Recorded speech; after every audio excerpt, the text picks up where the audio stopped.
Okay, so I'm picking up where I left off on the last video here, and we're continuing. We have the same scene, same parameters, everything is still the same.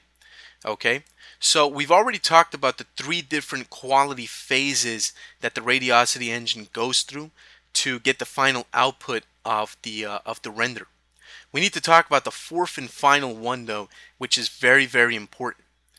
So let me go ahead and let's collapse this Radiosity meshing parameters.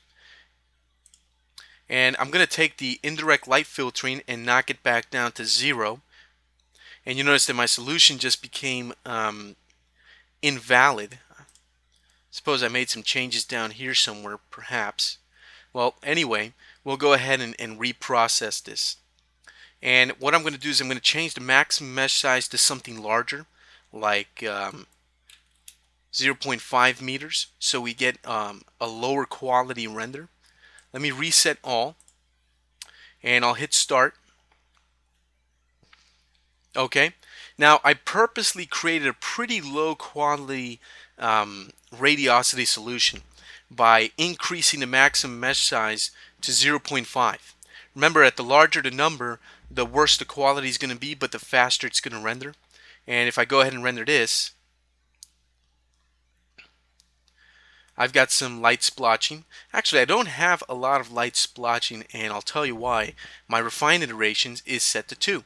So this is what I'm going to do. I'm going to set it back down to 0. Let me hit continue.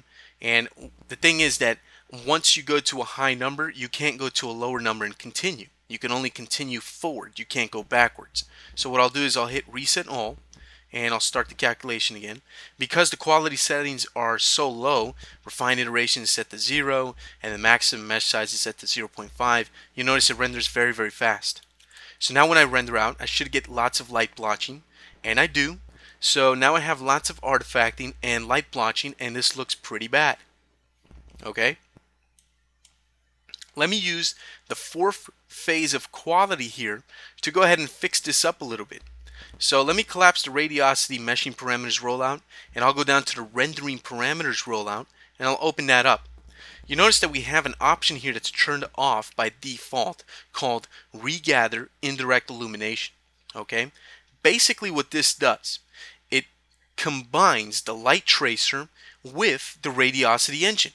So whatever the Radiosity engine misses and whatever it lacks in quality, the light tracer could come right in, scoop up its mess, and clean it up real good. Okay? Now we have two options. We can render direct illumination, or we can reuse direct illumination from Radiosity solution. We don't want to do that because our render is going to come out at really bad quality. So let's go with render direct illumination.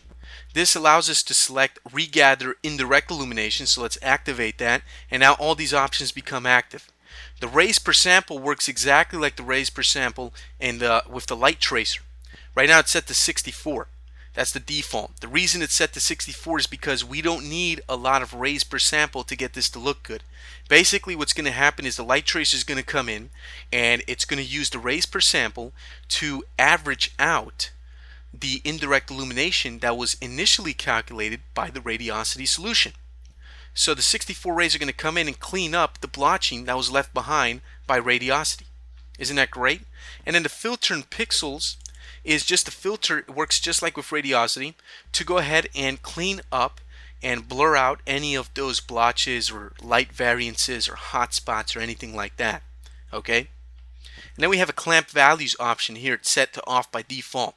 What that allows us to do is to clamp the values of the intensity on the surface of objects. If we do that, it can work for us or it can work against us. I suggest only using this if you have some incredibly bright spots in your scene that you just can't seem to get rid of, which in most cases that doesn't happen. In the rare case that it does, go ahead and use this camp values option, and then you can set in candelas, you can go ahead and set the intensity amount over here. If you don't have any bright spots, which I don't have in my scene right now, go ahead and leave that option off, because if you turn it on, it'll darken the scene up pretty drastically, and that's not what we want. So let's go ahead and let's perform a render using this regather indirect illumination. So let's render again, see what happens. One key thing to note is that when you do use regather indirect illumination, your render is going to slow down a bit because you're having to calculate rays per sample on your scene. Now fortunately, this render is not taking too long because we're only using 64 rays. So you'll notice that the light tracer came in and cleaned up all that blotching we had here before. The blotching on the walls, the blotching on the floor, and all that blotching we had on the back of the vase was cleaned up by the regather indirect illumination. So that's the fourth phase of cleaning up the radiosity solution and giving us a production render. You'll notice there's still a little bit of artifacting and what appears to be some little tiny speckling of light there. That can be improved two ways. You can either increase the number of rays, which I don't really recommend because that's going to drastically increase your render time, or you can increase the filter radius of the pixels here from 2.5 to say something like 5. We'll hit render again. Now we should get a cleaner render. Increasing the filter size will increase your render time by just a little tiny bit, but not enough to the point where it's going to hurt your render time or really kill it. But if you increase the rays per sample from 64 up to say 128 or higher, then your render times are going to shoot through the roof, and that is never a good thing. So now you notice a lot of the splotching, a lot of the light artifacting has gone away completely using the filter radius. And if you go back up and you look at my radiosity parameters, I'm only using an initial quality of 85%. I'm not even refining any iterations. So I've totally skipped phase 2 of the quality process. And under radiosity meshing parameters, phase 3, I'm using regular global subdivision set at a pretty large size, 0.5. As you can see in my scene, those are some pretty large triangles.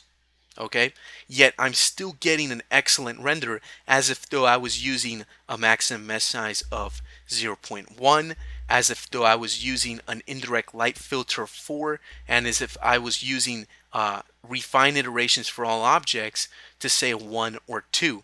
And it even looks like if I had my initial quality set to 90, maybe even 95%.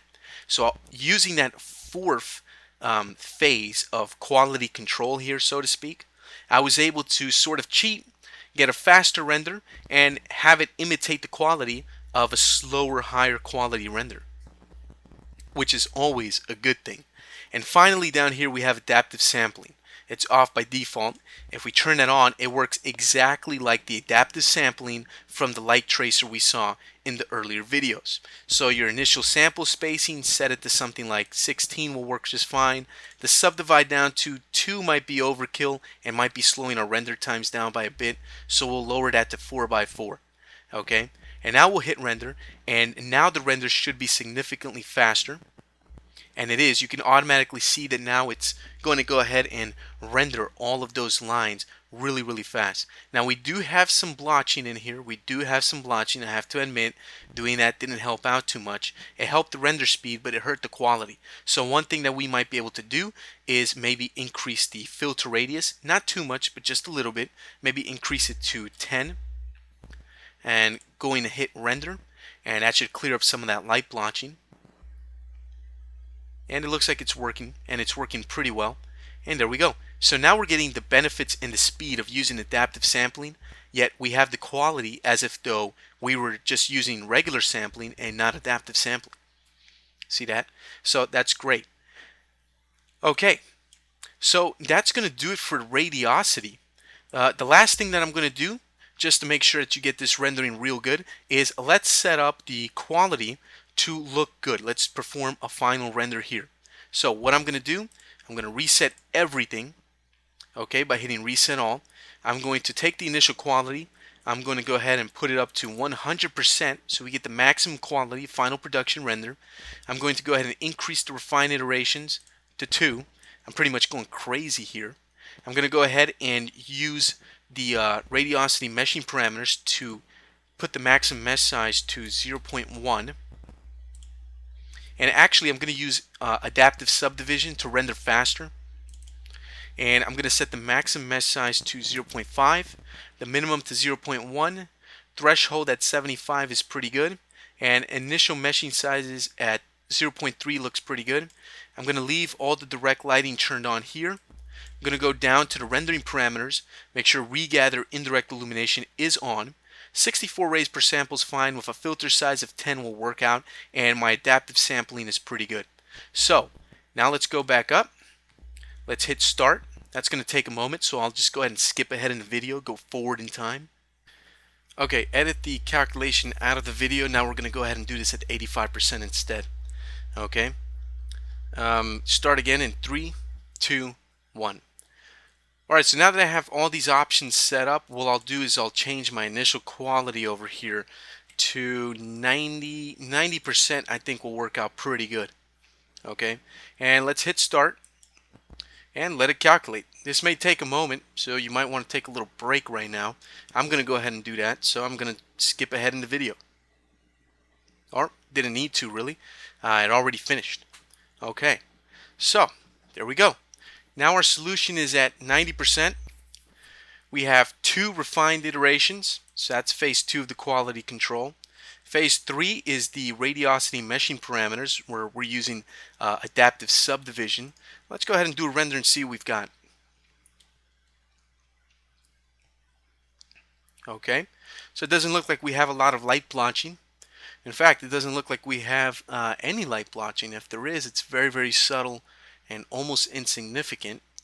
Just to make sure we have the maximum cleanest render we can have, we can give this an indirect light filter of say 2. Render that again.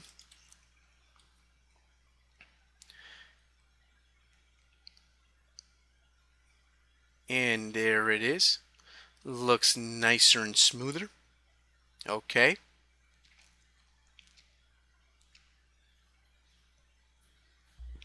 Alright, and if we go down here, actually we already have regathering indirect illumination turned on. So there we go. We have ourselves a pretty smooth render. It's looking pretty good. We might want to smooth this out more by increasing this filter to 4, however. And there we go. Let's do another render. Alright, there it is. Pretty nice, clean lighting solution there of indirect illumination. The last thing to do would be to go back to the render setup, go to the renderer tab, and activate anti-aliasing to get a better looking render. I'm not going to do that in this case, but you can go ahead and do that yourself and get some higher quality renders. Now, finally, before I end this video, I want to go ahead and show you about the view independence of radiosity. So, what am I talking about? Well, it's pretty simple. If I turn off wireframe by hitting F4 on the keyboard, I can go ahead and see the solution in my viewport, which looks great. Okay. Now, unlike with the light tracer, where every time you move your camera you have to re-render to get the solution, with the with Radiosity you don't have to do that. Let me go back up to rendering. Let me go to click on Radiosity to go straight to the Radiosity tab of the render setup window. Let me go down to rendering parameters and let me turn off regather indirect illumination and close that just so it renders faster. If I go ahead and render this out from out here, you'll notice I don't have to calculate the radiosity all over again just because I changed the position of the view. It goes ahead and it renders, which is great. This is because radiosity is view independent, meaning that after it's calculated one time, you can move your camera view anywhere you want and hit render, and the radiosity solution will stay the same. Doesn't need to change just because you change the position of the camera.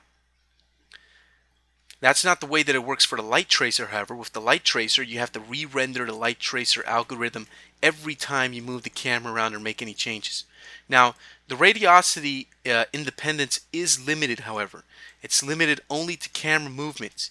As soon as you make a change to, say, the color of a light, the intensity of a light, or if I take this vase here and I move it to a different position, or if there's a character walking around in the scene, those changes will not be updated by Radiosity, which means that Radiosity has to recalculate every time there's a change of that magnitude in your scene. So that's just one thing to keep in mind and take into account. Okay, so that looks pretty beautiful. Alright, I'm going to leave this scene like this, and we're going to just go ahead and call it a day. We're pretty much done with this one. And the next one, we're going to look at another example of how to use Radiosity, and we're going to go through it a little bit faster and just focus on getting the final high quality output as opposed to dissecting the Radiosity engine and figuring it out from the inside out. So I'll see you in the next video. Thanks for watching. Take care.